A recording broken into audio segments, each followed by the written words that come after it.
Topic mo natin, mga 12 habits, mga bad habits natin na hindi natin akalain ito pala nagpapataba sa atin. Akala natin okay lang tong 12 habits, yung pala very bad habit na. At mamaya, meron din akong 8 warning sa mga pagkain na yun ang nagpapataba sa inyo. Di ba kayo nagtataka minsan, sasabihin mo, Dok, ba't ako tumataba ngayon? Ano nangyayari? Diba? Wala naman ako kinakain. Wala naman akong ginagawa. Pareho lang dati. Usually, isa dito ang kasalanan natin. Kaya tayo tumataba. Okay? 12 bad habits and 8 foods na iingatan. Number 1, mindless snacking. Hindi na nag-iisip. Kain na lang ng kain. May taong ganyan. Buong araw gumagana ang bibig. Pag nakita mo siya, laging may nginunguya. May mani, may popcorn, may biskwit, lahat ng makita. Nilalagay sabi nila, konti lang naman to. O, konti dito, konti doon. Tawag nga dyan, parang grazing eh. Diba? May hayop na gano'n gine-graze. Buong araw, nguya ng nguya. Diba? So, mindless snacking, kaya tumataba. Yung maliliit, pag dinagdag mo, ang dami na nun. Sama mo pa, midnight snacking. Matutulog na, o order pa sa fast food, di ba? Number 2, bad habit na hindi mo akalain, liquid calories. Pag tinatanong ako, Dok, paano papayat? Simple lang, tubig lang inumin. Tatanong nila, pwede ba juice? Hindi nga pwede juice, matamis eh. Nagpapapayat kasi tayo, tubig. Pwede ba sports drink? Ay kung tatakbo ka ng 20 kilometers, pwede ka mag-sports drink. Pero kung nakaupo lang tayo, tubig na lang. Pwede ba buko? Healthy ang buko. Pwede ang buko, healthy siya, pero nakakataba din siya. Bakit? Isang buko, yung sabaw, mga 110 calories na yun eh. Yung laman ng buko, another 100, 200, mga 220 calories na yun. So parang isang platong kanin o marami pa. Kasi nga may carbohydrates din yun. So gusto pumayat, tubig. Hindi soft drinks, hindi 3-in-1 coffee, lalo na hindi iced tea at hindi cappuccino, tubig. Kung gusto nyo, tsaa. Kung gusto nyo, black coffee, pwede. Kung gusto nyo, lagyan nyo ng lemon water. Lemon lang, walang asukal. Pero tubig pa rin ang pampapayat. Kasi pag nilagyan nyo na ibang juice, parang isang platong kanin na yun. Number 3, bad habit. Kaya lumalaki ang bilbil, nag-i-skip ng meal. Yan, magsasabi, hindi ako nagbe-breakfast eh. O yung iba sasabihin, hindi ako nagla-lunch eh. Isang beses lang kumain sa isang araw. Isang beses lang o 2 beses lang kumain. Pero yung 2 beses niya kumain, grabe naman. Parang walang katapusan ng mundo. Talagang sobra dami. Pag hindi ka nag-breakfast, gutom ka na by lunch, babawi ka. Hindi ka kumain breakfast and lunch, talaga yung gabi mo. Yung kakainin mo sa gabi, sobra-sobra pa kaysa kumain ka. Kaya mas maganda, kumain ng maraming beses pero konti-konti para laging busog kahit papano. So, skipping meals, pa-iba-ibang schedule ng pagkain, mas delikado. Number 4, large plate. Malaking plato. Tsaka ang problema sa plato, yung habit na dukot muna konti ng kanin, kain muna konti, ay, ang konti ng kinain. Pagkadukot ng half cup rice, isang adobo, mamaya half cup na naman, tapos gulay naman kasama. Mamaya, pansit naman ilalagay. So, kakadukot-dukot mo, nakalimutan mo na, naka-4 na dukot ka na. Diba? Iisipin mo pa, bandang uli, naka-4 na dukot ka na. Kukuha pa ba ako? So, kasi nga, hindi mo binibilang eh. Parang all you can eat eh. Ang pinakamaganda, lagay mo na sa plato mo, ito na yung kanin ko, ito na yung ulam ko, ito na yan na yan. Tingnan mo na, sakto na yan para sa'yo. Huwag mo nang dagdagan. Pag gutom ka pa, tumayo ka na, magtubig ka na lang. Number 5, puyat. Night shift. Kulang sa tulog. Alauna, gising pa. Nakakagutom po yan. Kasi nga, pag gising tayo, siyempre pagod yung katawan. Pag pagod ng katawan, kailangan niya ng gasolina. Naghahanap ng gasolina, di ba? So, pag 12 midnight, 1 a.m., gugutumin ka, mapapakain ka ng dagdag. Imbis na natutulog ka, na nakasara na ang bibig, kain pa rin ng kain. So, lack of sleep, nakakataba. Number 6, laging nakaupo. Di ba? Balance yan eh. Gaano karami kinakain mo, gaano karami exercise mo. Pag ang kain mo ganito, nakaupo ka lang lagi, tataba tayo. Pag ang kain mo konti, exercise mo marami, papayat ka. So pag hindi ka gumagalaw, mas tataba. Mas tataas ang blood sugar. Number 7, social eating. Yan. Kasama ang friends, nakikipagkwentuhan sa barkada, delikado yan. Sa sarap ng kwentuhan ninyo, nakalimutan nyo na order kayo ng order. Kain kayo ng kain. Siyempre, ang tagal ng usapan nyo eh. O, di ba? Sa tagal ng usapan, order ng dessert, order ng pizza, order ng dagdag, uubusin lahat, kung ano makita. Kasi nga, social eating, delikado yan. Yung barkadahan, nako, sabay kain. Lalo na yung mga kain sa labas, sa mga party, yung mga all you can eat, delikado po yan.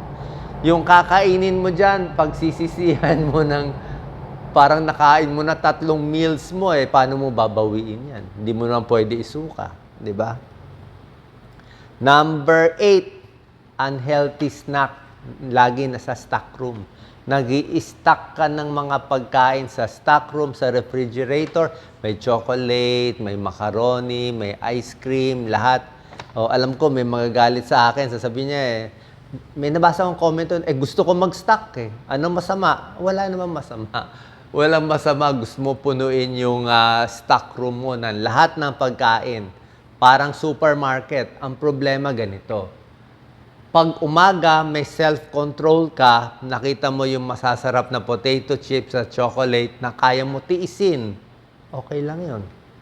Paano kung gumising ka madaling araw na alimpungatan ka? Diba? Biglang nakita mo ulit yung potato chips. Kung kailan mahina ang iyong damdamin, yan, makakain mo yun. Pag nakain mo yun, magsisisi na tayo o madidepress pa tayo. Kasi nga, pataba ng pataba. So pag wala yan, pag ang ref mo, tubig lang ang laman, kahit magutom ka, wala kang choice, tubig ka lang. Ito ba yung baong ko? Saging lang ang meron ko, tsaka tinapay. Kaya pag nagutom ako, saging hanggang tinapay na lang. Wala akong ibang makukunang pagkain dito. Unhealthy snack availability. Number 9, stress eating. Na-stress. Actually, hindi lang stress eating May birthday, masaya, kakain. Okay? May boyfriend, magse-celebrate. Mag-on sila, 1 monthsary. Diba? So, kakain.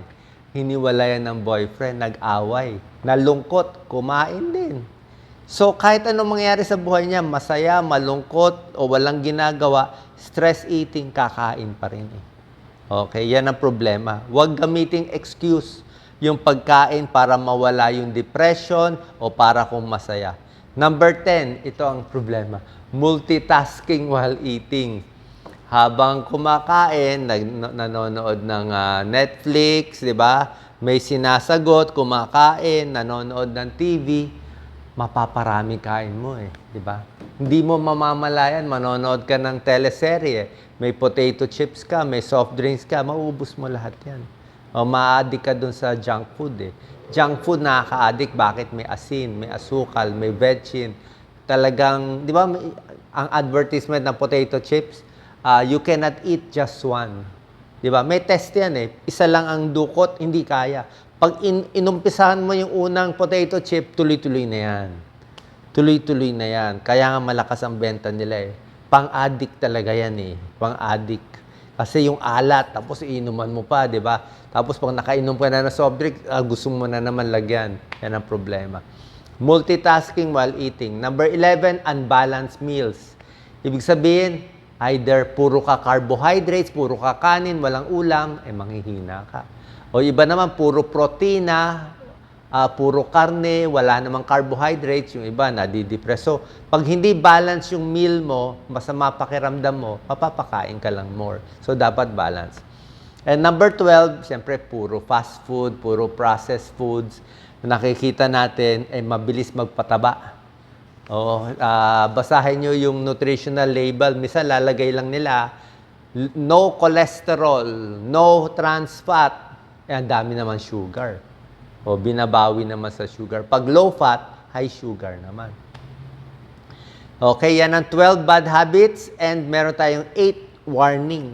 8 warning na mga pagkain na iingatan. Number 1, yung mahilig sa milk tea. Di ba? Bubble tea. Ang daming calories yan. Common sense naman eh.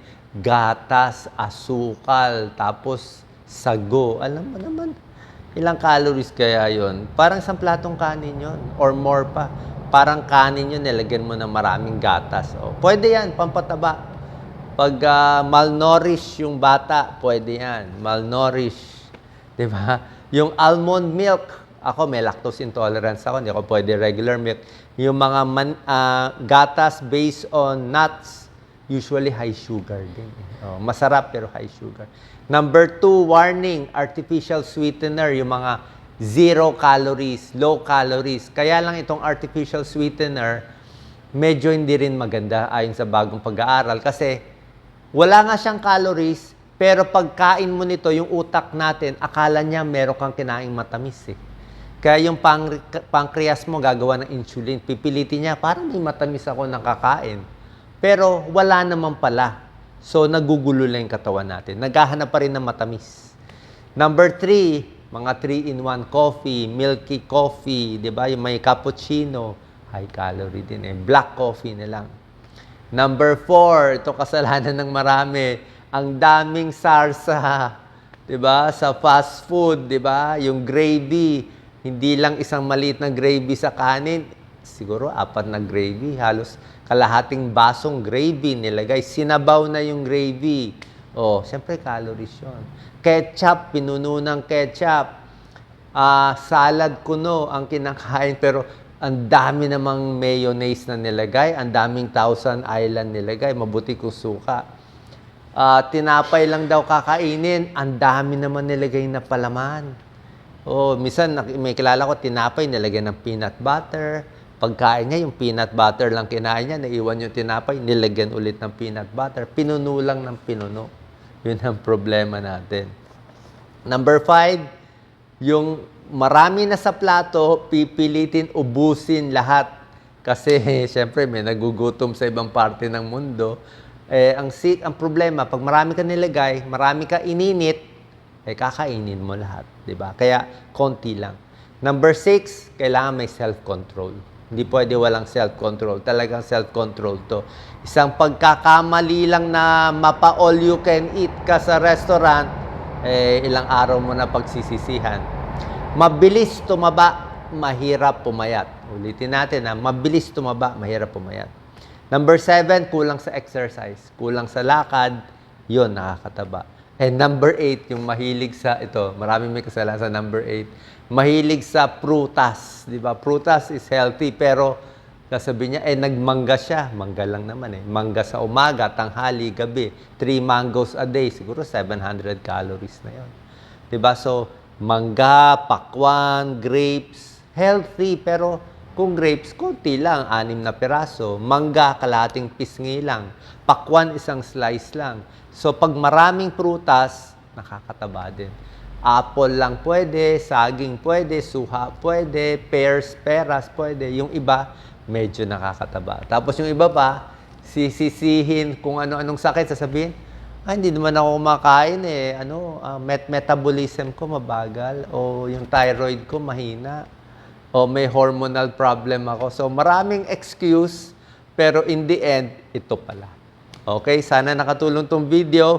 Kung meron kayo ginagawa dito na nagpapataba sa atin, sana alam na natin ngayon at maiiwasan na natin. God bless po.